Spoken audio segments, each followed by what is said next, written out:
أعوذ بالله من الشيطان الرجيم. بسم الله الرحمن الرحيم. ولقد آتينا موسى الكتاب فاختلف فيه ولولا كلمة سبقت من ربك لقضي بينهم وإنهم لفي شك منه مريب. من عمل صالحا فلنفسه ومن أساء فعليها وما ربك بظلام للعبيد. إليه يرد علم الساعة وما تخرج من ثمرات من أكمامها وما تحمل من أنثى ولا تضع إلا بعلمه. ويوم يناديهم أين شركائي قالوا آذناك ما منا من شهيد. وضل عنهم ما كانوا يدعون من قبل وظنوا ما لهم من محيص. لا يسأم الإنسان من دعاء الخير وإن مسه الشر فيئوس قنوط. ولئن أذقناه رحمة منا من بعد ضراء مسته ليقولن هذا لي وما أظن الساعة قائمة ولئن رجعت إلى ربي إن لي عنده للحسنى فلننبئن الذين كفروا بما عملوا ولنذيقنهم من عذاب غليظ. وإذا أنعمنا على الإنسان أعرض ونأى بجانبه وإذا مسه الشر فذو دعاء عريض. قل أرأيتم إن كان من عند الله ثم كفرتم به من أضل ممن هو في شقاق بعيد. سنريهم آياتنا في الآفاق وفي أنفسهم حتى يتبين لهم أنه الحق. أولم يكف بربك أنه على كل شيء شهيد. ألا إنهم في مرية من لقاء ربهم ألا إنه بكل شيء محيط. صدق الله العظيم. الحمد لله رب العالمين والصلاة والسلام على سيد المرسلين وعلى آله وأصحابه أجمعين. أما بعد. سورہ فصلت یا سورہ حامیم سجدہ کا یہ 6واں اور آخری رکوع ہے جس کے بھی آپ کے سامنے تلاوت کی گئی. ان 10 آیتوں میں آپ دیکھیں گے کہ ایک حصہ تو پچھلی آیتوں سے مربوط ہے اور ایک حصہ گویا اس سورت کا خلاصہ اور جو لب لباب ہے وہ پیش کرتا ہے. پہلا حصہ جو پچھلی آیتوں سے مربوط ہے اس کے سلسلے میں وضاحت کرنے سے پہلے میں یہ تمہید باندھ دوں کہ سورہ حامیم سجدہ میں سورہ فصلت میں اللہ تعالیٰ نے شروع ہی سے یہ بات ارشاد فرمائی کہ تنزیل من الرحمن الرحیم. اللہ کی یہ کتاب بڑے اہتمام کے ساتھ اس پروردگار اس رب العالمین کی جانب سے نازل کرتا ہے جو رحمان ہے جو رحیم ہے جس کی نشانیاں اس کائنات میں بکھری ہوئی ہیں. ساری نشانیاں یہ بتلاتی ہیں کہ وہ ذات بہت حکیم ہے وزڈم والی ہے دانائی والی ہے. ساری نشانیاں یہ بتلاتی ہیں کہ وہ بہت قدرت والا ہے کنٹرول والا ہے. ساری نشانیاں یہ بتلاتی ہیں اس کائنات میں بکھری ہوئی ایک ایک چیز گواہی دیتی ہے. اس کائنات کا چپا چپا گواہی دیتا ہے کہ وہ ربوبیت کی صفت کا حامل ہے. پرورش اس کی صفت ہے. پروان چڑھانا اس کی صفت ہے. جس پروردگار کا عالم یہ کہ وہ اپنی مخلوق کی معمولی ضروریات کا خیال رکھتا ہے، تو یہ کیسے ممکن ہو سکتا ہے کہ وہ رب العالمین، وہ پروردگار انسان کی اخروی کامیابی، روحانی رہنمائی، اس کا کوئی خیال نہ رکھے؟ لہذا اس نے پیغمبر رسولوں کو بھیجا اور اس نے اپنی کتابوں کو نازل کیا، اور اس نے سب سے اخیر میں اپنی اس کتاب کو نازل کیا جو سراسر نصیحت ہے، یاد دہانی ہے۔ لیکن الذین کفروا بالذکر لما جاءہم، جو انکار کر رہے ہیں اس نصیحت کے سامان کا، اس ذکر کا، اس کتاب کا، جبکہ یہ کتاب ان کے پاس آ پہنچی تو ان کو کان کھول کر یہ سن لینا چاہیے کہ وَإِنَّهُ لَكِتَابٌ عَزِيزٌ، یہ عزت والی کتاب ہے، غلبے والی کتاب ہے، یہ اپنی ایک ایسی انوکھی اہمیت رکھنے والی کتاب ہے جس میں اس دنیا کی کوئی کتاب شامل نہیں، اور وہ انوکھی اور ندرت اور اس کی یہ بے مثال منفرد قسم کی صفت کیا ہے؟ وہ صفت یہ ہے لا یاتیہ الباطل من بین یدیہ ولا من خلفہ۔ اس کی میں وضاحت کر چکا ہوں کہ باطل، جھوٹ اور غلط بات اس کتاب میں نہ آگے سے داخل ہو سکتی ہے نہ پیچھے سے۔ یہ لفظی ترجمہ ہے من بین یدیہ ولا من خلفہ۔ من بین یدیہ کا ترجمہ آگے سے کرتے ہیں، ولا من خلفہ، من خلف پیچھے سے ترجمہ کرتے ہیں۔ آگے اور پیچھے سے باطل اور جھوٹ اور غلط بات اس کتاب میں جو داخل نہیں ہو سکتی، اس کی تشریح کرتے ہوئے اس کتاب کے مفسرین نے، اس کتاب کے حاملین نے بتلایا کہ نہ کھلی سازش کی شکار ہو سکتی ہے کتاب، اور نہ ہی چھپی ہوئی سازش کی کتاب شکار ہو سکتی ہے۔ اس کتاب میں تبدیلی، تحریف، اس کتاب میں ذرہ برابر تغیر، ایک نقطے کی تبدیلی نہ کھلم کھلا ہو سکتی ہے، نہ غیر شعوری طور پر غیر محسوس طریقے سے ہو سکتی ہے۔ یہ ناممکن ہے۔ یہ اللہ تعالیٰ کی کتاب کی اور یہ اللہ تعالیٰ کے کلام کی ایک انفرادیت ہے، اور اس انفرادیت اور اس کتاب کی خصوصیت کا آج دنیا اعتراف کرتی ہے کہ اللہ کے رسول صلی اللہ علیہ وسلم نے جس طرح اس کتاب کی تعلیم فرما دی، اس کتاب کی تربیت فرما دی، اس کتاب کی تبلیغ فرما دی، بعینی ہی ویسے ہی یہ کتاب نسل در نسل چل رہی ہے۔ اور اس کی میں وضاحت کر چکا ہوں، لیکن بات کو مربوط کرنے کے لیے میں عرض کر دوں کہ کئی مرتبہ بڑی سازشیں ہوئی، ملکی طور پر، شخصی طور پر، لیکن ہر بار یہ سازشیں ناکام ہوتی چلی گئی۔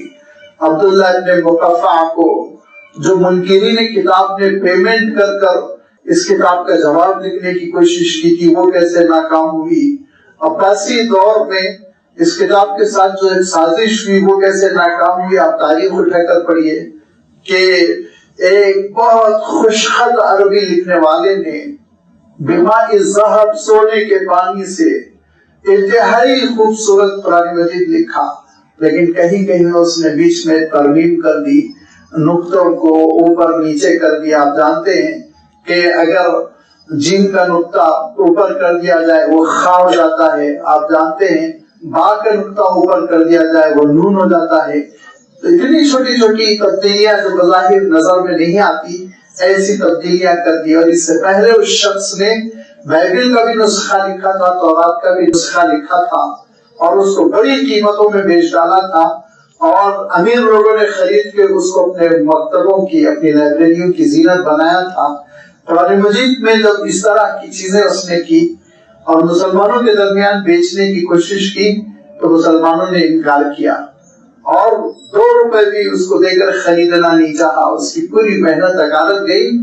پھر اس کو محسوس ہوا کہ اس کتاب کی حفاظت کا انتظام کر دیا گیا ہے، اور اس نے پھر اسلام قبول کیا۔ یہ ایک سلسلہ دراز ہے کہ بڑی کوششیں ہوتی رہی، لیکن الحمدللہ ساری کوششیں ناکام ہوتی چلی گئی۔ دور اخیر میں جرمنی نے ایک زبردست اکیڈمی قائم کی، اور اس کے لیے انہوں نے لاکھوں روپیے، ان کی جو کرنسی ہے وہ وقف کر دیا، اور آپ جانتے ہیں کہ ان ممالک کا عالم یہ ہے کہ خزانے کھول دیتے ہیں ایسے کاموں کے لیے، اور بڑے بڑے انہوں نے پروفیسرز رکھے، اور ان کا ایک ہی کام تھا کہ قرآن مجید کے نسخوں میں مختلف، جو مصر سے چھپا ہے، سعودیہ سے چھپا ہے، انڈیا سے چھپا ہے، اس طرح کے مختلف نسخے جمع کر کر ان نسخوں میں کیا اختلاف ہے، کیا تبدیلیاں ہیں، اس کو منظر عام پر لائے۔ انہوں نے 20 سال لگاتار کام کیا، لیکن سوائے ایک دو ٹائپوگرافیکل مسٹیک، جو کتابت وغیرہ کی غلطی ہو جاتی ہے، چھپنے اپنے میں کوئی چیز چھپ جاتی ہے، رہ جاتی ہے، سوائے ایسی ایک دو غلطیوں کے وہ کوئی غلطی نہیں نکال سکے۔ اور اللہ تعالیٰ کا کرنا یہ ہوا، دوسری جنگ عظیم چھڑی اور اس پر کسی نے بم گرا دیا، وہ اکیڈمی تباہ ہو گئی، قصہ ختم ہو گیا۔ یہ اللہ تعالیٰ کا کلام ہے، لا یاتیہ الباطل من بین یدیہ ولا من خلفہ۔ نہ اس کے الفاظ میں تبدیلی ہو سکتی ہے، نہ اس کے معنوں میں تبدیلی ہو سکتی ہے۔ اس کے معنوں میں بھی تبدیلی کی بڑی کوشش کی گئی، غلط تشریحات کرنے کی کوشش کی گئی، نبی کی غلط تشریح کی گئی، رسول کی غلط تشریح کی گئی، صلاۃ کی غلط تشریح کی گئی، زکوٰۃ کی غلط تشریح کی گئی، 20 پرانی اصطلاحات کی غلط تشریح کرنے کی کوشش کی گئی، لیکن قبول عام اس کو حاصل نہیں ہو سکا، ریجیکٹ کر دیا گیا، مسترد کر دیا گیا۔ تنزیل من حکیم حمید، اس کو نازل کرنے والی ذات بہت حکمت والی اور قابل ستائش ہے، ستودہ صفات ہے، اس کے باوجود لوگ یہ مخالفت کر رہے ہیں۔ اور ایک بات تو یہ کہی جا رہی ہے کہ صرف عربی میں کیوں، دوسری زبانوں میں کیوں نہیں؟ اللہ تعالیٰ ارشاد فرماتا ہے کہ اگر ہم دوسری زبانوں میں نازل کر دیتے تو یہی لوگ کہتے کہ ہم عربی ہیں اور یہ عجمی، ہم کیسے اس کو قبول کر لیں؟ اور جب عربی میں ان کی زبان میں نازل کر دیا گیا تو اعتراض کر رہے ہیں صرف عربی میں کیوں؟ اور اللہ تعالیٰ ارشاد فرماتا ہے کہ ہم نے اس کلام کو عربی کلام بنایا اور عربی کے قالب میں نازل کیا ہے، اور عربی زبان کو ہم نے منتخب کیا۔ اور میں نے عرض کیا تھا کہ قیمتی چیز کے لیے اچھا برتن ہی منتخب کیا جاتا ہے، اللہ کے کلام سے قیمتی کوئی چیز نہیں ہو سکتی۔ اسی لیے اللہ تعالیٰ نے زبانوں میں سے جس زبان کا انتخاب فرما، وہ اپنی خصوصیات رکھتی ہے، بہت خصوصیات ہے، اس کا ذخیرہ الفاظ دیکھ لیجئے، اس کے قواعد دیکھ لیجئے، مختلف سانچوں میں جو الفاظ ڈھلتے ہیں ان کو دیکھ لیجئے، اور پھر اس کے ساتھ ساتھ ایک عجیب و غریب حقیقت دیکھ لیجئے کہ صدیاں گزرتی چلی جا رہی ہیں لیکن زبان اپنی بنیاد پر ویسے ہی کھڑی ہوئی ہے۔ ٹھیک ہے، تھوڑا بہت ڈیکوریشن میں فرق ہو جاتا ہے، لیکن ڈھانچہ اس کا آج تک وہی ہے جو حضور اکرم صلی اللہ علیہ وسلم کے زمانے میں تھا۔ لہذا اللہ تعالیٰ نے عربی زبان کو منتخب فرما، اور میں نے یہ بھی عرض کر دیا تھا کہ اللہ تعالیٰ کی یہ شان نرالی ہے جس پر آپ حرف سوال نہیں اٹھا سکتے کہ مکہ مکرمہ کو کیوں قبول کر لیا گیا، جمعہ کو کیوں قبول کر لیا گیا، اور رسولوں میں حضرت نوح، حضرت ابراہیم، حضرت عیسیٰ، حضرت موسیٰ، حضرت محمد مصطفیٰ صلی اللہ علیہ وسلم کو کیوں منتخب کر لیا گیا؟ یہ بندوں کا کام نہیں ہے، پروردگار جس کو چاہتا ہے فضیلتیں دیتا ہے، پروردگار جس کو چاہتا ہے منتخب کرتا ہے، کیونکہ وہ حکیم ہے، وہ جانتا ہے کس کو منتخب کرنا چاہیے۔ لہذا اسی نے عربی زبان کو منتخب کر لیا اور اپنے کلام کو عربی میں نازل کر دیا۔ اب اگر تم طالب ہو تو عربی سیکھو، آگے بڑھو، عربی سے رشتہ جوڑو، اور یہ سفر تمہارا عبادت ہوگا۔ اس سفر کی محنتیں، کوششیں، جدوجہد یہ عبادت ہوگی، اللہ تعالیٰ کے پاس قابل قبول ہوگی، اور پھر یہ علم کے لیے تمہارا سفر جاری رہے گا، سینہ وہ کھلتا چلا جائے گا۔ قُلْ وَلِلَّذِينَ آمَنُوا هُدًى وَشِفَاءٌ۔ اللہ تعالیٰ نے اس کلام کو یہ گائیڈ لائن بنایا، ہدایتیں اور شفا، بہت سے ہمارے جو قلب کے امراض ہوتے ہیں، روحانی امراض ہوتے ہیں، ان سب کے لیے اس نے علاج بنایا ہے، شفا بنا دیا کہ اس سے شرک کا علاج ہوتا ہے، اس سے غرور، تکبر، گھمنڈ کا علاج ہوتا ہے، اس سے بغض، عداوت، نفرت، کینے کا علاج ہوتا ہے، اس سے ریاکاری، دکھاوا، نفاق کا علاج ہوتا ہے۔ ساری وہ قلب کی برائیاں جو انسان کو تباہ کر دیتی ہیں، وہ سب کو یہ قرآن مجید دھو دیتا ہے، صاف کر دیتا ہے۔ یہ ایک ہی ایسا اینٹی بائیوٹک ہے جس کے استعمال کرنے سے سارے ہی روحوں کے امراض جاتے رہتے ہیں، کافر ہو جاتے ہیں۔ لہذا اللہ کے اس کلام سے جڑ جاؤ اور رابطہ بڑھا لو، اس کو سمجھنے کی کوشش کرو، اور اسی پہ تمہاری کامیابی ہے۔ اور اگر اللہ تعالیٰ کے کلام کی ناقدری ہو رہی ہے تو یاد رکھو اللہ تعالیٰ نے اس کلام کی حفاظت کا ذمہ لے رکھا ہے، اور یہ کلام قیامت تک ایسے ہی چمکتا دمکتا رہے گا، لیکن مخالفت کرنے والے ناکام ہو جائیں گے۔ تاریخ میں ایسا ہوا کہ اللہ تعالیٰ کا جو کلام یا اللہ تعالیٰ کی جو کتابیں نازل ہوئی، ان کی جب لوگوں نے ناقدری کی تو اللہ تعالیٰ نے دھیرے دھیرے ان کتابوں کو ناپائید کر دیا۔ ناپائید اس معنی میں اوریجنل نہیں ہے آج انسانیت کے سامنے، اور اسی کا حوالہ دیتے ہوئے ارشاد فرمایا وَلَقَدْ آتَيْنَا مُوسَىٰ الْكِتَابَ فَاخْتُلِفَ فِيهِ، اور ہم نے ہی موسیٰ کو کتاب عطا کی تھی، فَاخْتُلِفَ فِيهِ، اس میں لوگوں نے اختلافات کیے۔ ایک تو وہ اختلاف تھا جو حضور اکرم صلی اللہ علیہ وسلم کے زمانے میں منکرین قرآن کر رہے تھے کہ ہم نہیں مانیں گے، ایک تو یہ اختلاف تھا، لیکن لازمی بات ہے یہ اختلاف بڑا معمولی ہے۔ نہ ماننے والا منکرین کی صف میں کھڑا ہو جاتا ہے، اور تسلیم کرنے والا ماننے والا مومن کی صف میں، اطاعت گزار بندوں کی صف میں کھڑا ہو جاتا ہے، قصہ ختم ہو جاتا ہے۔ لیکن ایک وہ اختلاف پیدا کرنا جو کتاب کی اپنی معنویت کو، کتاب کے اپنے حسن کو، اس کے جمال کو، اس کے اثر کو اور اس کی اہمیت کو ختم کر دے، یہ سب سے بڑی خطرناک سازش ہوتی ہے، جس کے بارے میں میں نے ابھی عرض کیا کہ قرآن مجید کی جو تحریف تبدیلی کی کوشش کھل کر وہ بھی ناکام، چھپ کر اندر اندر سازشی شکل میں جو کی گئی وہ بھی اللہ تعالیٰ نے ناکام فرما دی۔ لیکن حضرت موسیٰ علیہ السلام کو جو کلام ملا اور حضرت موسیٰ علیہ السلام کو جو کتاب ملی، اس کتاب میں ایسا نہ ہو سکا، اور کتاب دھیرے دھیرے تبدیلی کی شکار ہوتی چلی گئی۔ وہ کتاب کا جو پہلا حصہ تھا جو حضرت موسیٰ علیہ السلام کو طور پر ملا تھا، وہ پہلا حصہ آپ جانتے ہیں الواح کی شکل میں تھا، تختیوں کی شکل میں تھا، اور جس پر جملہ 10 احکام تھے، جس کو عربی میں الوصایا العشر کہتے ہیں اور انگلش میں 10 کمانڈز کہتے ہیں۔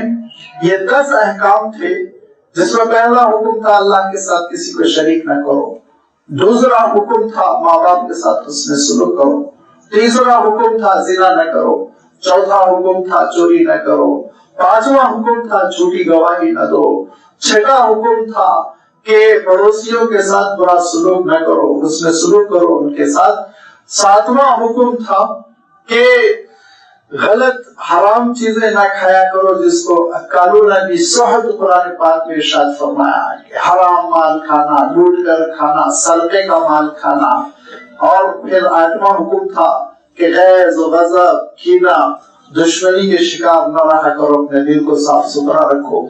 اور پھر اس میں جو اللہ تعالیٰ نے اہم ترین 9 حکم عنایت فرمایا تھا، 9واں حکم، وہ حکم یہ تھا کہ ریاکاری نہ کرو، عبادتوں میں دکھاوا نہ کرو، اور آخری حکم یہ تھا کہ نبی کی اطاعت کرو، رسول کی اطاعت کرو، ان کی فرما برداری کرو، اللہ کے احکام کو مضبوطی سے تھام لو۔ اب آپ سوچئے ایک تختی پہ یہ احکام تھے، اور وہ تختی کا سائز یہ تھا کہ اس کو ایک بڑے سے صندوق میں رکھ دیا گیا تھا، اور حضرت موسیٰ علیہ السلام کا جو وادی تیہ میں خیمہ کا ٹینٹ اسی میں رکھ دیا گیا تھا، اور لوگوں نے شروع کر دیا اسی کا رخ کر کر کے نماز پڑھنا۔ تو اللہ تعالیٰ نے حکم دیا تھا نہیں، اس کا رخ تم نہیں کر سکتے، تم کو قبلے کا رخ کرنا چاہیے۔ انہوں نے کہا ہم اگر رخ کریں گے تو فلسطین کا، مسجد اقصی کا، جہاں کے حضرت ابراہیم علیہ السلام بھی مدفون ہیں، جو نبیوں کی سرزمین اللہ تعالیٰ نے اجازت دے دی، ٹھیک ہے اسی قبلے کا تم رخ کر لو، لیکن تم یہ نہیں ہو سکتا کہ کسی متبرک چیز کا رخ کرو۔ اب وہ تابوت میں یہ تختیاں رکھی رہی، نسل در نسل حضرت سلیمان علیہ السلام تک پہنچی، اور پھر حضرت سلیمان علیہ السلام نے اس کو ہیکل سلیمانی میں رکھا تھا، جہاں پر کہ ایک حملہ ہوا۔ بہت بعد میں حضرت سلیمان علیہ السلام کی وفات کے صدیوں بعد ایک حملہ ہوا، حضرت عیسیٰ علیہ السلام کی پیدائش سے تقریباً 600 ساڑھے 600 سال پہلے اور بختنصر نامی بادشاہ نے اس ہیکل سلیمانی کو گرا دیا اور وہ تابوت لے کر چلا گیا اور اپنے پاس ایک مندر میں اس کو رکھ دیا. پھر اس کے بعد سے خیر وہ مندر سے دوبارہ بنی اسرائیل کے پاس پہنچا. لیکن جب حضرت عیسیٰ علیہ السلام کے خلاف انہوں نے بڑی سازشیں کی، سولی پہ چڑھانے کی ناکام کوشش کی، تو پھر ٹائٹس نے ایک زبردست حملہ کیا. دوبارہ وہاں پہ ہیکل سلیمانی کو اٹھا دیا گیا اور اس دن سے وہ جو تابوت غائب ہوا ہے آج تک لوگوں کو نہیں ملا. یہ تو اچھی بات ہوئی کہ یادداشت میں 10 احکام تھے جس کو بیان کر دیا گیا، اور ان احکام کی وہ تشریح جو حضرت موسیٰ علیہ السلام کرتے تھے. اور حضرت موسیٰ علیہ السلام یہ فرمایا کرتے تھے، اور حضرت موسیٰ علیہ السلام کو حق تھا کہ وہ یہ فرماتے کہ میرے منہ میں میرے رب کا کلام ہے. لازمی بات ہے وہ رسول ہے، رسولوں کا عالم یہی ہوتا ہے وَمَا يَنْطِقُ عَنِ الْهَوَىٰ إِنْ هُوَ إِلَّا وَحْيٌ يُوحَىٰ، وحی کی بنیاد پر وہ گفتگو کرتے ہیں. لہذا حضرت موسیٰ علیہ السلام کی گفتگو کو اور آپ کی جو نصیحتیں ہوتی تھی، آپ کے وعظ ہوتے تھے، تقاریر ہوتی تھی، ان کو قلم بند کیا گیا اور وہ آپ جانتے ہیں تورات کی شکل میں اس کو مدون کیا گیا، جس میں صرف 5 اسفار تھے. 5 صفر اور اسفار اس کے معنی ہوتے ہیں گویا چیپٹر. سفر سے ان کا تعلق نہیں ہے بلکہ صفر اور اسفار چیپٹرز کو کہتے ہیں. 5 چیپٹرز کے سفر تکوین سے شروع ہوتا تھا اور اس طرح سے پھر وہ تثنیہ کا سفر اور اس طرح الگ الگ 5 چیپٹر تھے. اور ان 5 چیپٹروں کو تورات بنایا گیا تھا جو تقریباً سمجھ لیجیے سورۃ البقرہ کے آس پاس. لیکن آپ تورات کو اللہ کی کتاب اس معنوں میں نہیں کہہ سکتے جس معنوں میں قرآن مجید ہے، کیونکہ یہ یادداشت سے مدون کی گئی تھی. آپ اس کو یوں کہہ سکتے ہیں جیسے احادیث کا مجموعہ ہے، جیسے موطا امام مالک ہے، جیسے موطا امام محمد ہے، کہ حضور اکرم صلی اللہ علیہ وسلم کے سب سے قریبی زمانے میں جو کتابیں مدون ہوئی، اس ٹائپ سے تورات مدون کی گئی. پھر انہوں نے دیکھا کہ تورات کے احکام کافی نہیں ہو رہے ہیں، قانونی طور پر لڑائی جھگڑے آ رہے ہیں، نئے نئے کیسز ہو رہے ہیں، تو ایسی صورت میں ان کو شریعت کی ضرورت محسوس ہوئی. تو علم شریعت کو یا آپ یوں کہہ لیجیے ان کی فقہ کو مدون کرنے کے لیے انہوں نے پھر تلمود تیار کی. تورات کے بعد پھر تلمود کی باری آتی. تو مین جو ہے وہ 10 کمانڈز ہے، 10 احکام، پھر اس کے بعد سے تورات ہے، اور پھر اس کے بعد سے تلمود ہے. اور تلمود کی جو تشریح تورات کی کر دی گئی وہی تشریح مانی جائے گی، ان کے پاس ایتھنٹک وہی ہے، دوسری تشریح آپ نہیں کر سکتے. اب معاملہ یہ ہے کہ وہ تشریح سے آپ اختلاف کریں یا اتفاق کریں، اس کا انحصار ہوتا ہے اوریجنل ٹیکسٹ پر. تو اوریجنل ٹیکسٹ ہے ہی نہیں. اور تلمود آدھی عبرانی میں لکھی گئی اور آدھی جو ہے وہ آرامی میں لکھی گئی جو اس زمانے میں ترقی کر رہی تھی. تو لہذا تلمود بھی 2 زبانوں میں ہے. گویا آپ ایسے سمجھ لیجیے جیسے ہمارے پاس فتاوی عالمگیری ہے، بادشاہ نے ایک قانون مدون کرنے کی کوشش کی، تو پھر یہ اللہ کی کتاب میں انہوں نے ایسی تبدیلیاں کی اور انہوں نے ایسی منمانی کی کہ آج ہمارے سامنے اصلی اوریجنل تورات موجود نہیں ہے کہ ہم فیصلہ کر سکے آیا ٹرانسلیشن صحیح ہے یا غلط ہے. فرمایا فاختلف فیہ، اختلافات رونما ہو گئے. گوا دیا انہوں نے اللہ کی اس کتاب کو. اور ولولا کلمۃ سبقت من ربک لقضی بینہم، کا جرم اتنا بڑا تھا کہ اگر اللہ کا ایک فیصلہ نہ ہوتا تو اللہ تعالیٰ ان کو تباہ کر دیا ہوتا. وہ اللہ کا فیصلہ کیا تھا؟ وہ اللہ تعالیٰ کا فیصلہ حضرت موسیٰ علیہ السلام بار بار اپنی زندگی میں بیان کرتے رہے. وہ اللہ تعالیٰ کا فیصلہ حضرت عیسیٰ علیہ السلام اپنی زندگی میں بار بار بیان کرتے رہے. وہ اللہ تعالیٰ کا فیصلہ حضرت یحییٰ بیان کرتے تھے، حضرت زکریا بیان کرتے تھے. وہ اللہ تعالیٰ کا فیصلہ یہ تھا کہ اللہ تعالیٰ کی آخری شریعت، اس کا آخری رسول آئے گا اور اس پر حجت تمام ہو جائے گی، اس کی بات مان لینا. لہذا آج بھی آپ اولڈ ٹیسٹمنٹ، وہی جس کو ہم 5 سفر کہہ رہے تھے، وہی اسفار 5 کا جو مجموعہ ہے اس کو آپ اٹھا کر دیکھیے، اس میں آپ صلی اللہ علیہ وسلم کی آمد کی اطلاع ہے. یہ ہے ولولا کلمۃ سبقت، آپ نیو ٹیسٹمنٹ اٹھا کر دیکھ لیجیے، اس میں اللہ کے رسول صلی اللہ علیہ وسلم کی آمد کا تذکرہ ہے، 20 مقامات ہے جس میں اللہ کے رسول صلی اللہ علیہ وسلم کے مبشرات ہیں۔ ولولا کلمۃ، اگر اللہ کا ایک فیصلہ نہ ہوتا، اور وہ فیصلہ یہ کہ آخری رسول آئے گا، جو آخری رسول کی تائید کرے گا وہ کامیاب، جو آخری رسول کی مخالفت کرے گا وہ برباد۔ اگر یہ فیصلہ اللہ تعالیٰ کا نہ ہوا ہوتا، پہلے سے طے شدہ نہ ہوتا، تو کیا ہوتا؟ لقضی بینہم، کب کے اللہ تعالیٰ ان کو لپٹ کر رکھ دیتا، ان کو ختم کر دیا ہوتا۔ لیکن چونکہ نبی موعود آخری رسول کا انتظار تھا، اسی لیے اللہ تعالیٰ بھی مہلت دیتا چلا گیا۔ وَإِنَّهُمْ لَفِي شَكٍّ مِّنْهُ مُرِيبٍ، اور ان کا عالم یہ ہے کہ اب وہ اسی نبی اور رسول اور اس کی کتاب کے سلسلے میں شک کر رہے ہیں، تردد میں پڑے ہوئے ہیں، یقین نہیں کر رہے ہیں، شک بھی ہے اور ریبہ بھی ہے۔ شک کے معنی ہوتے ہیں ڈاؤٹس پیدا کرنا، اور ریبہ کے معنی ہوتے ہیں دل سے یقین نہ کرنا، تردد کرنا۔ لہذا اللہ تعالیٰ ارشاد فرماتا ہے کہ جس فیصلے کی وجہ سے، جس کرم کی وجہ سے یہ بچے ہوئے ہیں، عذاب کے شکار نہیں ہوئے، اسی کے سلسلے میں آج تردد کر رہے ہیں، اسی کو قبول نہیں کر رہے ہیں۔ من عمل صالحا فلنفسه ومن اساء فعليها، جو نیک کام کرے گا اس کی نیکی کا خود اس کو اجر ملے گا، فلنفسه، اس کی شخصیت کو، اس کی ذات کو فائدہ ہوگا۔ ومن اساء فعليها، جو برائیاں کرے گا، غلط کام کرے گا، فعلیہا، اس کا وبال خود اس کی ذات پر ہوگا۔ وہ اللہ تعالیٰ کو نقصان بھی پہنچائے گا، وہ اللہ تعالیٰ کے نظام کو نقصان بھی پہنچائے گا، خود اپنا نقصان کر لے گا۔ اور یاد رکھو وما ربک بظلام للعبید، اللہ تعالیٰ اپنے بندوں کے لیے ذرہ برابر بھی ظلم پسند نہیں فرماتا، ظلم بالکل پسند نہیں فرماتا۔ اس کا عالم یہ ہے کہ وہ اپنے بندوں کو بچانے کے لیے ایسا ارحم الراحمین ہے، ایسا ارحم الراحمین ہے کہ اپنے مقبول ترین بندے، اپنے رسول اور اپنے نبی کو میدان میں کھڑا کر دیا، وہ پٹ رہے ہیں، تکلیف اٹھا رہے ہیں، خونالود ہو رہے ہیں، وہ رو رہے ہیں، گڑ گڑا رہے ہیں۔ کیوں؟ گناہگاروں کو بچایا جائے، گناہوں سے ان کو دور کیا جائے، اللہ تعالیٰ سے قریب کیا جائے، جہنم سے ان کو بچایا جائے، جنت سے قریب کیا جائے۔ اس کے لیے رسول جیسی مقبول شخصیت وہ اپنی قربانی، اپنی مال کی، اپنے وطن کی، اپنی اولاد کی قربانی دے رہے ہیں، تو جو پروردگار اپنے مقبول بندے کو بندوں کے بچانے کے لیے استعمال کر رہا ہے، وہ پروردگار کیسے ظلم کر سکتا ہے؟ وہ ذرا برابر ظلم نہیں کرتا، وہ تو ارحم الراحمین ہے، تم کو بچانا چاہ رہا ہے، تمہارے ساتھ خیر کا معاملہ کرنا چاہ رہا ہے، تمہارے لیے جنت کے راستے کو آسان کرنا چاہ رہا ہے۔ اب انسان انکار کرے، ظلم کرے، مخالفت کرے، بغاوت کرے، نہیں قبول کرے، تو لازمی بات ہے وہ دھیرے دھیرے دھیرے دھیرے جہنم کے راستے پر چلتا ہے۔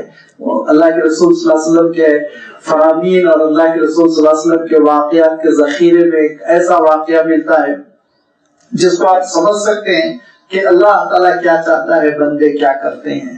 اور اس سے پہلے بھی میں کئی مرتبہ اس کو بیان کر دیا ہوں، کیونکہ اس سے ہم سمجھ سکتے ہیں کہ یہ سارا دین کا نظام، اس کی بنیاد ہے کیا اصل، کہ اللہ کے رسول صلی اللہ علیہ وسلم سفر میں تھے، اور ایک دیہات میں آپ نے، ایک دیہات کے بیرون میں باہری حصے میں آپ صلی اللہ علیہ وسلم نے پڑاؤ ڈالا، قافلہ اتر چکا، خیمے تن چکے، خیمے لگائے جا چکے، جانور چھوڑ دیے گئے، سب آرام کر رہے ہیں، پکوان کر رہے ہیں۔ اللہ کے رسول صلی اللہ علیہ وسلم بھی ایک مقام پر آرام فرما رہے ہیں، آرام سے آپ بیٹھے ہوئے ہیں، چند صحابہ ہیں اطراف و اکناف بیٹھے ہوئے ہیں۔ قریب میں ایک خاتون ہے، وہ خاتون ایک لکڑیوں کا چولہا سلگائے ہوئے، پچھلے زمانے میں وہی ایک آگ کا ذریعہ ہوا کرتا تھا، وہ خاتون لکڑیوں کا چولہا سلگائے ہوئے اس پہ کچھ کھانا بنا رہی ہے، اور پتہ نہیں وہ مسلمان بھی ہے کہ نہیں ہے، اس کی کوئی تحقیق نہیں۔ حدیث میں صرف یہ آتا ہے کہ خاتون کھانا پکا رہی ہے، اور ان کا 5-6 مہینے کا بچہ رینگتا ہوا دھیرے دھیرے آگ کے شعلوں سے کھیلنا چاہتا ہے۔ وہ خاتون اس بچے کو اٹھاتی ہے، چند فٹ دور لے جاتی ہے، چھوڑ دیتی ہے، پھر آتی، پھر پکوان میں لگ جاتی ہے، پھر بچہ دھیرے دھیرے دھیرے دھیرے آگے بڑھ رہا ہے، پھر آگ سے کھیلنا چاہتا ہے، پھر اس کو گود لیتی ہے، دور لے جاتی ہے، چھوڑتی، پھر آتی، پھر پکوان کرتی۔ ایک صحابی جو یہ منظر دیکھ رہے تھے، انہوں نے اللہ کے رسول صلی اللہ علیہ وسلم کی خدمت میں کہا کہ اے رسول اللہ، یہ خاتون جس کی ممتا کا عالم یہ ہے کہ بچے کو کسی چنگاری سے وہ کھیلنے نہیں دینا چاہتی، ذرا برابر وہ جھلس جائے، اس کو تکلیف پہنچے، وہ جل جائے، یہ گوارا نہیں کر رہی ہے اور دور لے جا کر چھوڑ رہی ہے، تو وہ رب جو ارحم الراحمین ہے اپنے بندوں کو جہنم میں کیسے ڈالے گا؟ اللہ کے رسول صلی اللہ علیہ وسلم نے سر جھکایا۔ جب اللہ کے رسول صلی اللہ علیہ وسلم نے اپنا چہرے مبارک اٹھایا تو اس روایت میں آتا ہے کہ آپ کا چہرہ آنسو سے تر تھا، اور اللہ کے رسول صلی اللہ علیہ وسلم نے ارشاد فرمایا کہ رحمان کبھی اپنے بندے کو جہنم میں نہیں ڈالنا چاہتا، رحمان اپنے کسی بندے کو جہنم میں ڈالنا نہیں چاہتا، لیکن الا ماردین و متمردین، وہ باغی نافرمان جو رحمان کی مخالفت کرتے ہوئے خود جہنم کا مستحق ہو جاتا ہے، خود جاتا ہے اپنے بدعمالیوں کی جانب سے۔ اور اللہ تعالیٰ ارشاد فرماتا ہے کہ اللہ تعالیٰ ہرگز بندوں پر ظلم نہیں کرتا، ولیکن کانوا انفسہم یظلمون، خود بندے اپنے آپ پر ظلم کرتے ہیں، گناہوں کی روش، بغاوت، نافرمانی، اور پھر اس کی وجہ سے اس کفر، انکار، شرک کے راستے پہ چلتے چلے جاتے ہیں جس کا انجام جہنم ہے۔ وما ربک بظلام للعبید، رحمان اور رب تمہارا پروردگار وہ اپنے بندوں پر ذرہ بھی ظلم کو پسند نہیں کرتا۔ اس کا عالم یہ ہوگا کہ جب سارے انبیاء، سارے رسول اپنی اپنی سفارش کر چکے ہوں گے اور اللہ کے رسول صلی اللہ علیہ وسلم کی شفاعت کبریٰ بھی ہو چکی ہوگی، اس کے بعد اللہ تعالیٰ پوچھے گا کہ اب تم میں سے کوئی کسی کو بچانا چاہتا ہے جہنم کے اس سزا سے، عذاب سے نجات دلانا چاہتا ہے؟ بندے اعتراف کریں گے مولا ہمارے علم کے مطابق اب کوئی ایسا نہیں رہ گیا جو جہنم سے نکل کر جنت کی جانب چل پڑے، اب تو بس وہی جہنم ہی رہ گئے جو جہنم ہی کے حقدار ہے۔ تو اللہ تعالیٰ ارشاد فرمائے گا اب رحمان کی باری ہے، اب رحمان کی باری ہے۔ اس کے بعد اللہ تعالیٰ لاتعداد بے شمار نفوس کو جہنم سے نکالے گا جو جھلس کر جلی ہوئی بیجوں کے مانند ہو چکے ہوں گے، اور فرمائے گا ان کے دل میں اتنا تھوڑا ایمان تھا، اتنا مختصر ایمان تھا، سوائے میرے ان کے ایمان سے کوئی واقف نہیں، اور پھر ان پر ایک آب حیات کا چھڑکاؤ ہوگا، ان کے گناہوں کو معاف کیا جائے گا، جہنم سے نکل کر اب وہ جنت کی جانب روانہ ہوں گے، تو جنتی ان کا استقبال کرتے ہوئے کہیں گے ہؤلاء عتقاء الرحمن، رحمان کے چھٹے ہوئے بندے، رحمان نے جن کو چھوڑا یہ وہ بندے ہیں۔ تو آپ سوچیے کہ ذرہ برابر بھی ایمان ہوگا تو اللہ تعالیٰ اس کی لاج رکھے گا، تو کہاں بندوں پر وہ ظلم کر رہا ہے، نعوذ باللہ۔ وما ربک بظلام للعبید، اللہ تعالیٰ اپنے بندوں پر ذرہ برابر ظلم پسند نہیں کرتا۔ اللہ کے رسول صلی اللہ علیہ وسلم ارشاد فرماتے تھے کہ اللہ تعالیٰ کو اپنے بندوں پر ذرہ برابر ظلم پسند نہیں ہے، نہ خود وہ کرتا ہے اور نہ کوئی دوسرا کرتا ہے، تو اللہ تعالیٰ اس کو پسند فرماتا ہے۔ فلا تظالموہم، فرماتے تھے کسی پہ ظلم نہ کرو، کسی پہ ظلم نہ کرو۔ لہذا یہ اللہ تعالیٰ کی شان ہے کہ انصاف کی بنیاد پر وہ فیصلے ہوں گے قیامت کے دن، جس قیامت کے دن کا یہ انکار کر رہے ہیں۔ کیوں انکار کر رہے ہیں؟ ان کی عقل میں یہ بات نہیں سماتی کہ کیسے اللہ تعالیٰ پھر ان کروڑ نفوس کو جمع کر دے گا، کھڑا کر دے گا۔ تو ارشاد فرمایا الیہ یرد علم الساعہ، قیامت کا علم اللہ کی ذات تک محدود ہے، اور اللہ تعالیٰ کے علم کا کیا عالم ہے، وہ اپنے بندوں کو جو بکھرے ہوئے ہیں ان کو جانتا ہے کہاں ہے، وہ جمع کرے گا، کیونکہ اس کا عالم یہ ہے وما تخرج من ثمرات من اکمامها، کہ جتنے پھل اپنے چھلکوں سے برآمد ہوتے ہیں، اکمام کہتے ہیں پھل کے چھلکے کو، ہر پھل پر یاد رکھیے ایک نہ ایک چھلکا ہوتا ہے، بعض نمایاں ہوتے ہیں سمجھ میں آتے ہیں، بعض بڑے جھلیوں کی طرح نازک لطیف ہوتے ہیں جو نظر نہیں آتے، لیکن ہر پھل پر اللہ تعالیٰ نے کور چلا دیا تاکہ اس کو انسان پلیوٹ نہ کرے، صاف ستھرا وہ دنیا میں رہے۔ لہذا ارشاد فرمایا کہ وما تخرج من ثمرات من اکمامها، جتنے پھل اپنے چھلکوں سے نکل رہے ہیں، نمبر ایک، وما تحمل من انثى، اور جتنی مادہ اپنے پیٹ میں بچوں کو جنم دے رہی ہیں اور حمل کی شکل میں لیے پھر رہی ہیں، اور پھر ولا تدعو، اور اس کی ڈلیوری نہیں ہوتی، وضع حمل نہیں ہوتا، الا بعلمہ، مگر اللہ کے علم کے ساتھ، اللہ جانتا ہے۔ انسا فرمایا، خواتین نہیں فرمایا، نساء نہیں فرمایا، یاد رکھیے انسا اور نساء میں زمین آسمان کا فرق ہے۔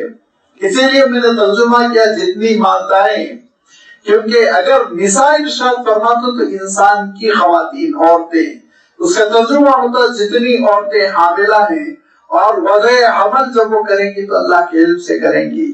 لیکن جب انسا فرمایا تو اس کے معنی یہ ہوتے ہیں کہ اس کائنات کی جتنی مخلوق فیمیل جو حاملہ ہوتی ہیں اور پھر اپنے حمل کو ولادت کی شکل دیتی ہیں تو اللہ کے علم کے بغیر نہیں ہے۔ تو اب آپ ذرا سوچئے کہ اس پوری کائنات میں کتنی ایسی مخلوق ہے جو ہماری نگاہوں سے پوشیدہ۔ ہم کو کیا معلوم چونٹی کیا کر رہی ہے اپنے بل میں، ہم کو کیا معلوم پرندے کیا کر رہے ہیں فضاؤں میں، ہم کو کیا معلوم مچھلیاں کیا کر رہی ہیں سمندر میں۔ لیکن یاد رکھو جتنی مچھلیاں وہ انڈے دے رہی ہیں، جتنے پرندے انڈے دے رہے ہیں اور انڈوں کے اندر کیا پنپ رہا ہے، جتنے جاندار اور جتنے زمین پہ چلنے والی مخلوق وہ حاملہ ہو رہی ہیں اور پھر وضع حمل کر رہی ہیں، تو یہ ساری چیزیں اللہ تعالیٰ کے علم میں ہیں۔ تو دو باتیں یہاں اللہ تعالیٰ نے ارشاد فرمائی، ایک تو یہ کہ جتنے پھل اپنے اپنے کور سے، غلاف سے، چھلکے سے برآمد ہو رہے ہیں اور جتنی مادائیں وہ بچوں کو جنم دے رہی ہیں وہ سب اللہ کے علم میں ہے۔ تو لازمی بات ہے اس کا علم جب اتنا جامع ہے، اتنا جامع ہے، تو جتنے انسان مر رہے ہیں اور مرنے کے بعد جتنے علاقوں میں وہ دفن ہو رہے ہیں، ان کی لاشیں بکھر رہی ہیں اور ان کے ذرے اور ریزے مٹی سے مل رہے ہیں، وہ اللہ کے علم سے باہر نہیں، وہ جانتا ہے۔ اب جب اللہ کے علم میں ہے تو دوسرا مرحلہ رہ گیا جمع کرنے کا۔ تو لازمی بات ہے اللہ تعالیٰ اس بات پر بخوبی قادر ہے کہ ان ٹکڑوں کو، ان ذروں کو جمع کر دے، لہذا کیوں تم قیامت کے سلسلے میں شک و شبہ کرتے ہو؟ تو ایک تو اس کا علم محیط ہے اور دوسرے اس کی قدرت مطلق ہے، اور دونوں چیزیں جو ہے تو قیامت کا ہونا ناممکن نہیں ہے۔ الیہ یرد علم الساعہ، قیامت کا علم اسی کی ذات تک مخصوص ہے۔ اور آپ جانتے ہیں مشہور حدیث ہے، حدیث جبرائیل، جس میں حضرت جبرائیل امین نے یہ حضور اکرم صلی اللہ علیہ وسلم سے سوال کیا تھا قیامت کب آئے گی؟ تو اللہ کے رسول صلی اللہ علیہ وسلم نے ارشاد فرمایا تھا کہ جتنا پوچھنے والا پوچھ رہا ہے اس سے زیادہ جس سے پوچھا گیا وہ واقف نہیں ہے۔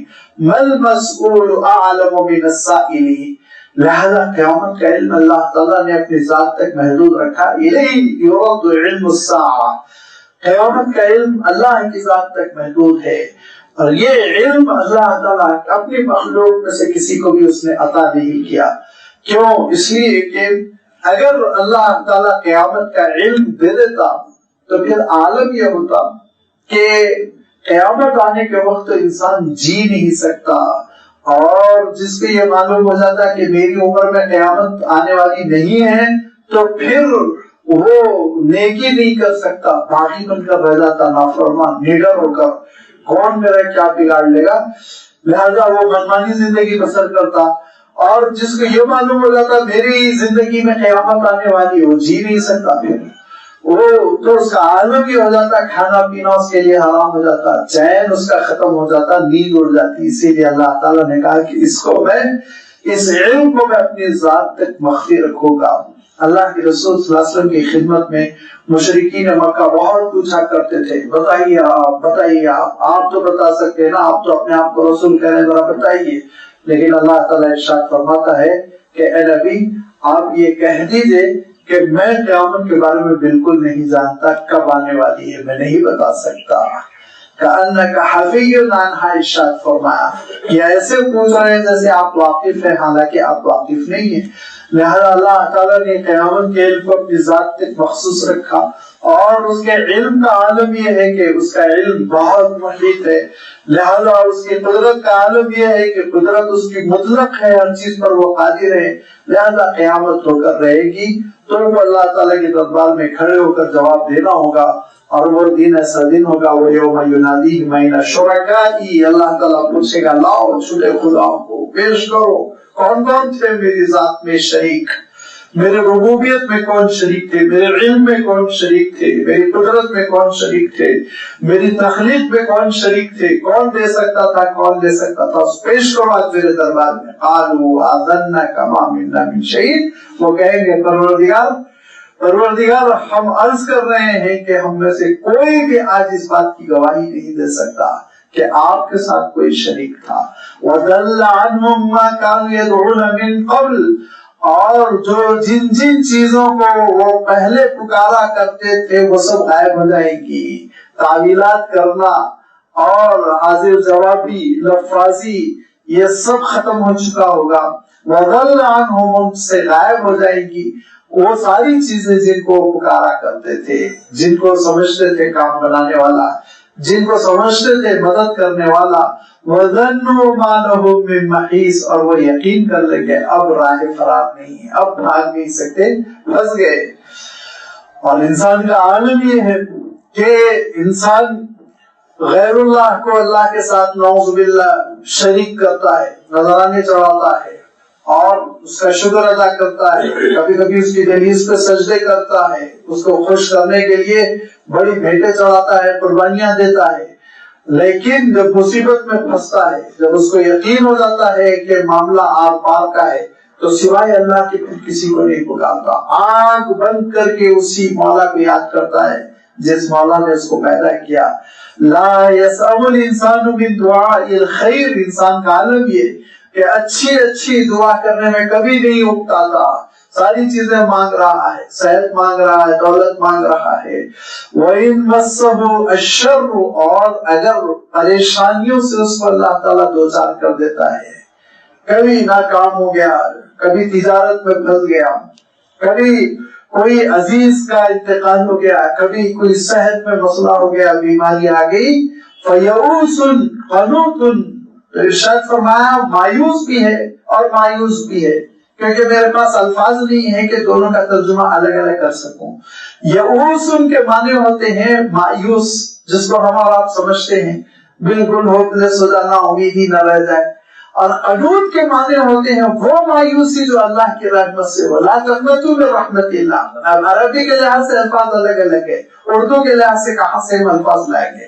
فیئوس قنوط، وہ اپنی ذات سے بھی مایوس ہو جاتا ہے اور وہ اللہ کی ذات سے بھی مایوس ہو جاتا ہے، ذرا سی پریشانی آ جائے بس ڈس اپوائنٹڈ۔ اور عالم یہ ہوتا ہے خودکشی کرنے کی سوچنے لگتا ہے، عالم یہ ہوتا ہے بے وقت مرنے کی سوچنے لگتا ہے۔ لیکن وَلَئِنْ أَذَقْنَاهُ رَحْمَةً مِنَّا مِنْ بَعْدِ ضَرَّاءٍ، اس مصیبت کے بعد اگر ہم اپنی رحمتوں سے اس کو دوچار کر دیتے ہیں، لَيَقُولَنَّ هَذَا لِي، تو کیا کہتا ہے وہ کہتا ہے یہ میری ہوشیاری کا نتیجہ ہے، دکان تھوڑی چل رہی تھی، میں نے اپنا ٹیلنٹ لگایا، محنت لگائی، ذہن لڑایا تو آج دکان چل گئی، تجارت چل گئی۔ وہ کیا کہے گا کہ میں ٹھیک تھوڑی ہو رہا تھا، میں تو ہوشیاری سے بڑے ڈاکٹر کے پاس گیا، ہیوی فیس دے دی اس کو، اچھے دواخانے گیا، ٹھیک ٹھاک ہو گیا میں۔ جب اس وقت یہ نہیں کہے گا کہ میرے پروردگار نے یاوری کی، اس نے مدد کی۔ اور ارشاد فرمایا کہ جب وہ پریشانیوں میں الجھنوں میں گھر جاتا ہے تو مایوس، جب رحمتوں سے مالا مال ہو جاتا ہے تو میں پن، غرور، تکبر، گھمنڈ، یہ ہے ایک کمزور انسان کی تصویر، جس کو اور واضح طریقے سے اللہ تعالیٰ نے سورہ یونس میں بیان کیا۔ وہاں آپ دیکھ سکتے ہیں کہ کشتی کی مثال دی، کشتی میں سوار ہوئے اور خوب اچھا کشتی چل رہی تھی، فرفر، ہوائیں بھی اچھی تھی، پانی بھی ٹھیک ٹھاک تھا، لہریں نہیں تھی، موجیں نہیں تھی، اور کشتی دھیرے دھیرے آگے بڑھ رہی تھی سمندر میں، منزل کی طرف کشتی جا رہی تھی، کوئی رکاوٹ نہ تھی، تو اترا رہے تھے، کھیل رہے تھے۔ اور کیا ہوتا ہے آج کے آپ بڑے جہازوں میں سفر کر دیکھیے کہ کلب بنا ہوا ہے، نشہ کر رہے ہیں، زنا کر رہے ہیں، گندگیاں کر رہے ہیں، لیکن اچانک اللہ تعالیٰ کا حکم ہوتا ہے، ہواؤں کا رخ کشتی کے مخالف ہونے لگتا ہے، موجیں اچھلنے لگتی ہیں، اور ان موجوں کے سامنے یہ بڑے بڑے جہاز ایسے چھوٹے پڑ جاتے ہیں جیسے کہ دیا سلائی ہو، چھوٹی سی چیز ہو۔ اس موقع پہ پھر مایوس، پھر رو رہا ہے، گھبرا رہا ہے۔ ارشاد فرمایا کہ اس موقع پہ انسان کیا کہتا ہے؟ اس موقع پہ کہتا ہے لئن انجیتنا من هذه لنکونن من الشاکرین، اے اللہ ایک بار نجات دے دیجئے، ایک بار نجات دے دیجئے، ساری زندگی فرما برداری اطاعت گزاری کی بسر کروں گا۔ لیکن ارشاد فرمایا کہ جیسے ہی نجات ملی، ساحل سے کشتی لگی، خشکی پر پیر پڑا، فیضاہم یبغون فی الارض بغیر الحق، 30 مارکا بن جاتا ہے، فوراً کہتا ہے یہ میری ذہانت کا نتیجہ، اور یہ تو کیپٹن تھا، بڑی چالاکی سے جہاز سے کشتی کو نکال دیا اور ساحل تک پہنچا دیا۔ وہ ساری ان گریہ زاری کو، رونے کو، تڑپنے کو، گڑ گڑانے کو بھول جاتا ہے ایک کمزور انسان۔ اور ایک اچھا انسان جو ہوتا ہے اس کا یہ عالم ہوتا ہے، اللہ کے رسول صلی اللہ علیہ وسلم ارشاد فرماتے ہیں وہ غم میں بھی اپنے مولا کو پکارتا ہے، خوشی میں بھی اپنے مولا کو پکارتا ہے، وہ تندرستی میں بھی اللہ تعالیٰ سے جڑا ہوا رہتا ہے، خوشحالی میں بھی اللہ تعالیٰ سے جڑا ہوا رہتا ہے۔ اور فرماتے تھے اللہ کے رسول صلی اللہ علیہ وسلم اگر تم یہ پسند کرتے ہو کہ مصیبتوں میں اللہ تعالیٰ تمہاری دعا قبول کرے تو خوشحالیوں میں اس کو پکارتے رہو، خوشیوں کے زمانے میں، اور جب خوشگوار قسم کا ماحول ہو، حالات سب کنٹرول میں ہو، اس وقت بھی مولا کو خوش کرتے رہو۔ تو جب پریشانی آ جائے گی، مصیبت آ جائے گی نا، جب پکارو گے تو پھر اللہ تعالیٰ ضرور تمہاری دعا قبول کرے گا۔ یہ ایک اچھا انسان، اعلیٰ کردار کا انسان۔ اور کمزور کا عالم کیا ہے؟ ارشاد فرمایا لَيَقُولَنَّ هَذَا لِي، حالات قابو ہوئے تو کہا یہ میرا نتیجہ ہے، میری محنت، میری ذہانت، میرا ٹیلنٹ، میری ہوشیاری ہے کہ میں سب حالات کو ٹھیک ٹھاک کر لیا۔ اور یہی نہیں، اچھا کھاتا پیتا ہے اور حالات سازگار ہیں۔ وَمَا أَظُنُّ السَّاعَةَ قَائِمَةً وَلَئِن رُجِعْتُ إِلَىٰ رَبِّي إِنَّ لِي عِندَهُ لَلْحُسْنَىٰ۔ تو اس کا عالم یہ ہوتا ہے، وہ کہتا ہے میں زیادہ بلیف تو نہیں کرتا، زندگی کے بعد پھر زندگی ہے، موت کے بعد زندگی ہے، قیامت ہے، میدان حشر ہے، قبر کی زندگی ہے، برزخ کی زندگی ہے۔ اور اگر ہے بھی وَلَئِن رُجِعْتُ إِلَىٰ رَبِّي، اگر لوٹ کر بھی جانا ہے تو جس پروردگار نے دنیا اچھی دی، ان لِی عِندَهُ لَلْحُسْنَىٰ، تو آخرت بھی مجھے اچھی دے گا، عمل کرنے کی ضرورت نہیں ہے، میں سلیکٹڈ ہوں، میں پسندیدہ ہوں، اسی لیے تو اس نے مجھے یہاں عطا کیا۔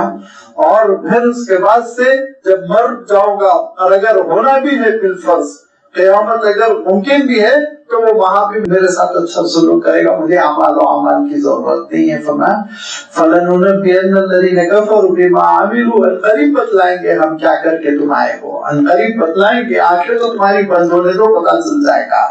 لہذا ارشاد فرمایا کہ کیا پتہ چل جائے گا، وَلَنُذِيقَنَّهُم مِّنْ عَذَابٍ غَلِيظٍ، سخت ترین عذاب کا میں ان کو شکار کر دوں گا، ہم ان کو سخت عذاب سے دوچار کر دیں گے۔ لہذا اللہ تعالیٰ کی شکر گزاری اور اس کی عبادت اور اس کی فرما برداری، یہ بندے کا شیوا ہونا چاہیے، طریقہ کار، خوشحالیوں میں، پریشانیوں میں۔ پھر ارشاد فرمایا وَإِذَا أَنْعَمْنَا عَلَى الْإِنسَانِ أَعْرَضَ وَنَأَىٰ بِجَانِبِهِ، جب ہم نعمت کرتے ہیں انسان پر، انسان کیا کر سکتا ہے؟ کوئی چیز اس کے ہاتھوں میں نہیں ہے۔ جب ہم اس پر نعمتوں کی بارش کرتے ہیں، وہ پہلو نہیں کرتا ہے، اوائڈ کرتا ہے عبادتوں کو، نماز کو، اللہ تعالیٰ کی فرما برداری کو، وَنَأَىٰ بِجَانِبِهِ، اور عبادتوں کے معاملے میں، شریعت کے معاملے میں، دین کے معاملے میں ایک جانب ہو جاتا ہے، کونے میں ہو جاتا ہے۔ وَإِذَا مَسَّهُ الشَّرُّ فَذُو دُعَاءٍ عَرِيضٍ، جب آزمائش سے ہم دوچار کر دیتے ہیں، پھر لمبی چوڑی دعائیں کرتا ہے، پھر ایک ایک چیز مانگتا ہے، لسٹ بنا بنا کر مانگتا ہے۔ تو اگر تجھے خواہش ہے کہ اللہ تعالیٰ پریشانیوں میں تیری دعائیں قبول کرے تو خوشحالیوں میں کیوں فرما برداری نہیں کرتا؟ جن بندوں کا عالم یہ ہوتا ہے کہ وہ اپنی صحت مندی میں، جن بندوں کا عالم یہ ہوتا ہے کہ اپنی وہ تونگری میں، فراغی کے زمانے میں اللہ کی فرما برداری کرتے رہتے ہیں، اس کے احکام کو سنتے رہتے ہیں. ان بندوں کا عالم یہ ہوتا ہے جب وہ بیمار ہو جاتے ہیں، مصیبت میں پھنس جاتے ہیں، ایک وہ اعتماد کی کیفیت ہوتی ہے، ایک وہ یقین کی کیفیت ہوتی ہے، اور اللہ تعالیٰ سے ملنے کا وہ ایمان ہوتا ہے، وہ یقین ہوتا ہے کہ ذرہ برابر اثر نہیں محسوس ہوتا کہ ان کی ساری نعمتیں چھین گئی، یہ بیمار ہو گئے، یہ لٹ گئے. وہ مطمئن ہوتے ہیں، ان کو معلوم ہوتا ہے کہ اللہ تعالیٰ کی آزمائش دھیرے دھیرے ختم ہو جائے گی. اور اسی کے لیے اللہ تعالیٰ نے نبیوں اور رسولوں کا کئی کئی مقام پر تذکرہ کیا کہ کتنی پریشانیوں سے وہ دوچار ہوئے لیکن اللہ سے کیسے لو لگائے رہے. أَرَأَيْتُ إِنْ كَانَ مِنْ عِنْدِ اللَّهِ ثُمَّ كَفَرْتُمْ بِهِ مَنْ أَضَلُّ مِمَّنْ هُوَ فِي شِقَاقٍ بَعِيدٍ. تم کیا سمجھتے ہو إِنْ كَانَ مِنْ عِنْدِ اللَّهِ کہ یہ نعمت جبکہ یہ اللہ ہی کی جانب سے ہے اور تم اس کی ناشکری کر رہے ہو تو اس سے بڑھ کر کون دین سے بیزار ہوگا. شقاق بعید، کٹا ہوا اللہ کی رحمتوں سے، فرما برداری سے، دور، بالکل اللہ تعالیٰ کے نظام سے ناواقف پڑا ہوا ہے. ارشاد فرمایا کہ ایسے انسان ذرا غور کر لے. سنوریہم آیاتنا فی الآفاق وفی انفسہم، ہم اپنی نشانیاں دکھائیں گے کائنات میں بھی اور ان کے اپنے اندرون میں بھی، ان کی اپنی جانوں میں بھی. ہم یاد رکھیے دو قسم کی دنیا ہے ہمارے سامنے، ایک ہمارے اندرون کی دنیا ہے، ایک ہمارے بیرون کی دنیا ہے. بیرون کی دنیا میں جس کو آپ انوائرمنٹل سائنسز کہتے ہیں، اطراف اکناف، آپ باہر کی چیزوں کو، آپ درخت سے، آپ ہوا سے، فضا سے، آپ پانی سے، آپ بادل سے، آپ بجلیوں کے چمکنے سے، آپ زمین سے، زمین کی زرخیزی سے، کسی سے بھی آپ سبق لے سکتے ہیں اپنے بیرون میں. آپ غور کر لیجیے، آپ غور کر لیجیے. اب میں تو یہ عرض کرتا رہتا ہوں، درخت بھی بہت بڑی چیز ہے. درخت کا ایک پھل کافی ہے اور پھل بھی بہت بڑی چیز ہے. آپ درخت کے ایک پتے پہ غور کر لیں، آپ دیکھیں گے کہ اللہ تعالیٰ کی نشانیاں کتنی بکھری ہوئی ہیں. اس کا کیسا جسم ہے، کیسے فوٹوسینتھسس کا نظام ہے، کیسے پانی پہنچ رہا ہے، کیسے غذا پہنچ رہی، اس کی سبزی یہ گرین کیوں ہے، وہ آپ غور کر لیجیے. آپ حیرت کریں گے کہ اللہ تعالیٰ کی کیا شان ہے. پھر آپ سفر دراز کریے، چاند پر جائیے، سورج پر غور کیجیے، آپ سولار سسٹم اور آپ ملکی ہوئے گیلیکسی کلسٹر کہاں جانا ہے آپ جائیے، اللہ تعالیٰ کی نشانیاں بکھری ہوئی ہیں. آپ غور کیجیے کہ ایک نشانی منہ بولتی دلیل ہے اللہ کی قدرت کی، اس کی ربوبیت کی، اس کی رحمت کی، اس کی حکمت کی.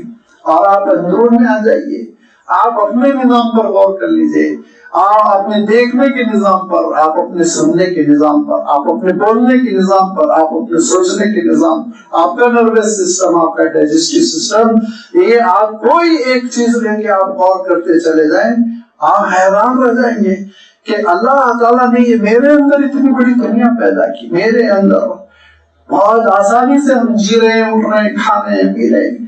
ایسا کتنا بڑا کارخانہ ہے جو بیک وقت آپ لے کر چل رہے ہیں، کتنا بڑا کارخانہ ہے. اس کارخانے میں ٹریلینز آف سیلز ہے، ٹریلینز اس کو کہا گیا ہے.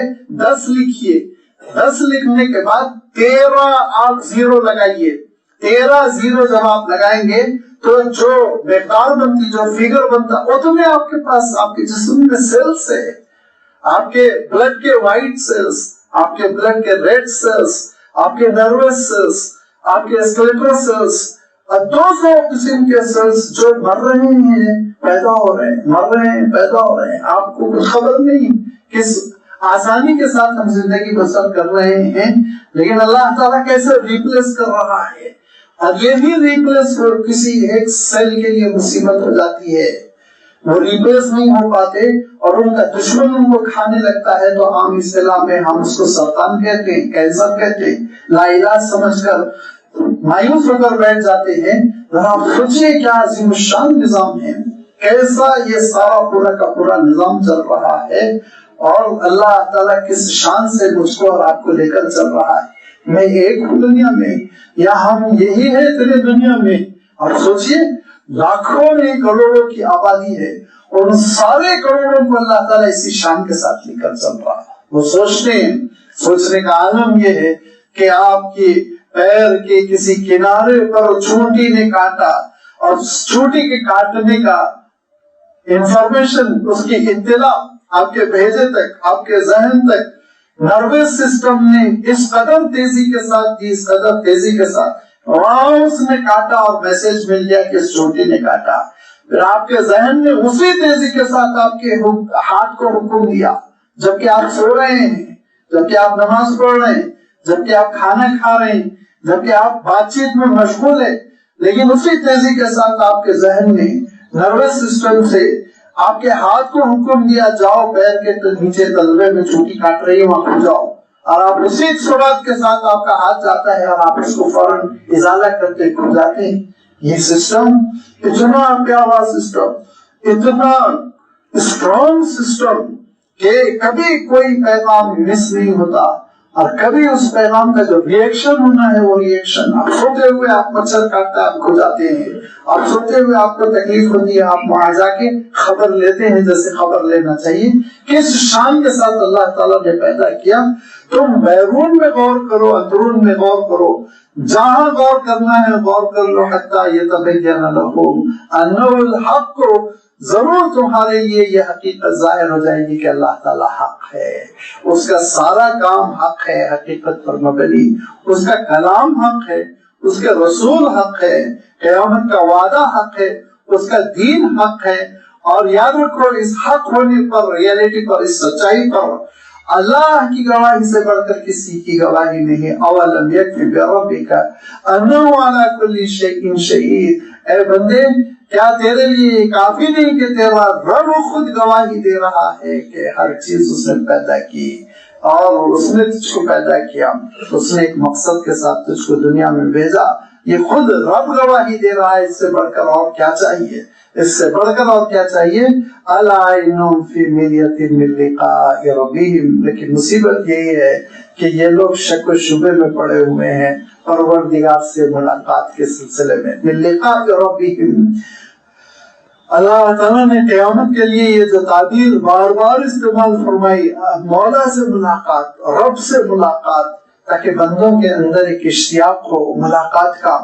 آپ کسی بڑی شخصیت سے جو بڑی چاہیے ہے آپ کو، اور بڑی آرزو کے بعد، بڑی کوششوں کے بعد اب آپ کے لیے وہ اویلیبل ہو رہی ہے، دستیاب ہو رہی ہے، اس سے ملنے کے لیے آپ جا رہے ہوں تو کیا تیاری ہوتی ہے، کیا کیفیت ہوتی ہے، آپ کی شخصیت پر کیا اثرات مرتب ہوتے ہیں، ذرا غور کر لیجیے. پھر اس رب سے ملنے کے لیے آپ کو جانا ہے، ایک دن حاضر ہونا ہے، جس رب نے یہ ساری نعمتیں دے کر مجھے اور آپ کو اس دنیا میں بھیجا. تو لازمی بات ہے کیسی تیاری ہونی چاہیے، کیسا اہتمام ہونا چاہیے کہ رب کے دربار میں کھڑے ہوتے ہی مجھ پر اور آپ پر رحمتوں کی بارش ہو جائے. یہ اہتمام کے ساتھ بندہ حاضر ہو. الا انہ بکل شیء محیط. اور یہ یاد رکھو کہ اللہ تعالیٰ ہر چیز کا احاطہ کیے ہوئے ہے. اللہ تعالیٰ ہر چیز پر قابو رکھتا ہے. کوئی چیز سڑک نہیں سکتی اللہ کے حکم اور اس کے علم کے بغیر. لہذا یہ ہمارا سفر مکمل ہو نہیں سکتا اللہ کے حکم کے بغیر. اور جب منزل اسی کے ہاتھ میں ہے اور راستہ طے کرانا اسی کے ہاتھ میں ہے، اور جب نتیجہ اسی کے ہاتھ میں ہے، اور جب میری اور آپ کی کامیابی اسی کے ہاتھ میں ہے، تو پھر اس کی خوشنودی کے لیے بندہ جدوجہد نہ کرے، اس کو راضی کرنے کے لیے بندہ کوشش نہ کرے، جتن نہ کرے. یہ سمجھ میں آنے والی بات نہیں ہے.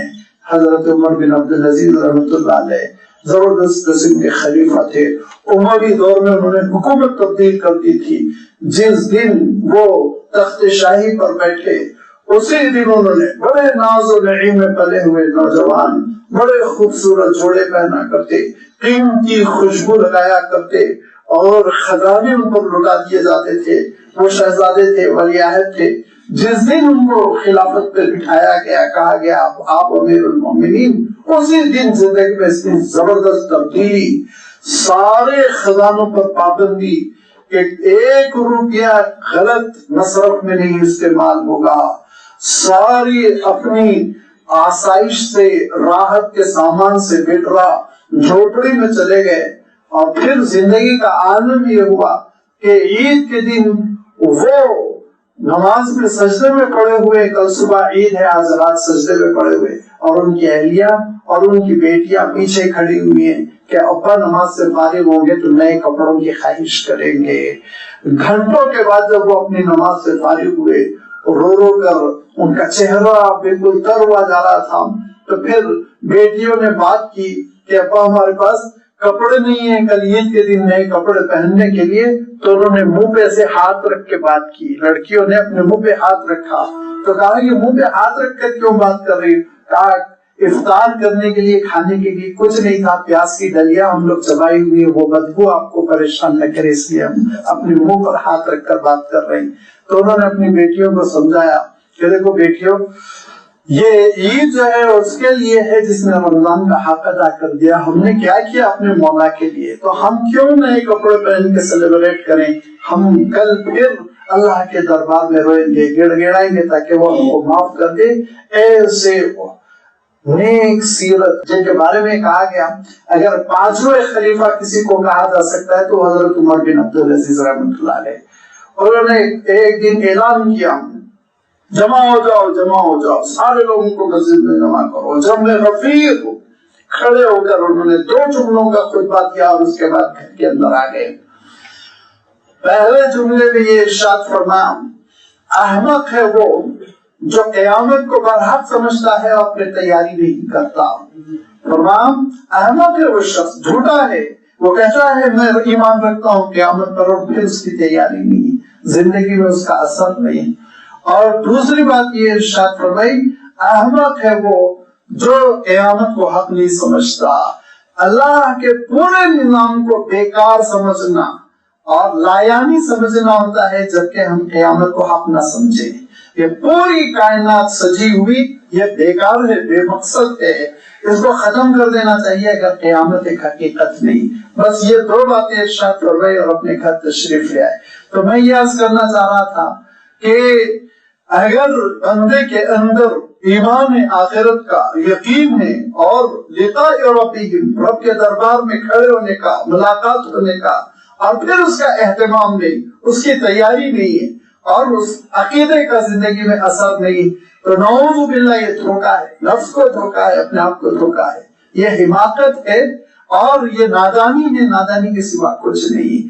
جب یقین ہے کہ رب کے دربار میں کھڑے ہونا ہے، جواب دہ ہونا ہے اور اس سے لینا ہے، انعامات لینا ہے، اور پھر اس کی تیاری اور پھر اس کے لیے زندگی کے اندر تبدیلی، جدوجہد، جتن، جس کا عالم یہ تھا کہ اللہ کے رسول صلی اللہ علیہ وسلم طویل ترین قیام اللیل کر کر پروردگار سے ملاقات کی تیاری کرتے، اور ایک صحابی نے کہا کہ اللہ کے رسول چاہتا ہوں قیامت کے بعد بھی آپ کے ساتھ رہوں، تو ارشاد فرمایا کہ ٹھیک ہے، تمہارے لیے میں اس بات کی کوشش کروں گا، لیکن تم میری مدد کرو کثرت سجود سے، کیا مانے کثرت سے نماز پڑھا کرو، تو پھر جب کثرت سجود سے تم اپنے نام اعمال کو سنوار لو گے تو میں بھی تمہاری سفارش کروں گا۔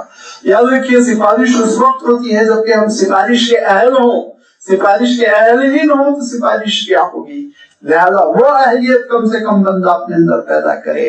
اللہ انہم فی مریۃ من لقاء ربہم، لوگوں کا عالم یہ ہے رب سے ملاقات کے سلسلے میں اندیشوں کے، شکوک و شبہات کے شکار ہے اور ان کو نہیں معلوم اللہ انہم بکل شیء محیط، ہر چیز کا وہ احاطہ کیے ہوئے، گھیرے ہوئے، اور ہر چیز اس کے قبضے قدرت میں ہے، اور اس کے دربار میں حاضر ہو کر سارے اعمال کا بندے کو جواب دینا ہے، اور اللہ تعالیٰ ہم کو قیامت کے دن کامیاب بندوں میں سے بنائے۔ وآخر دعوانا ان الحمد للہ رب العالمین۔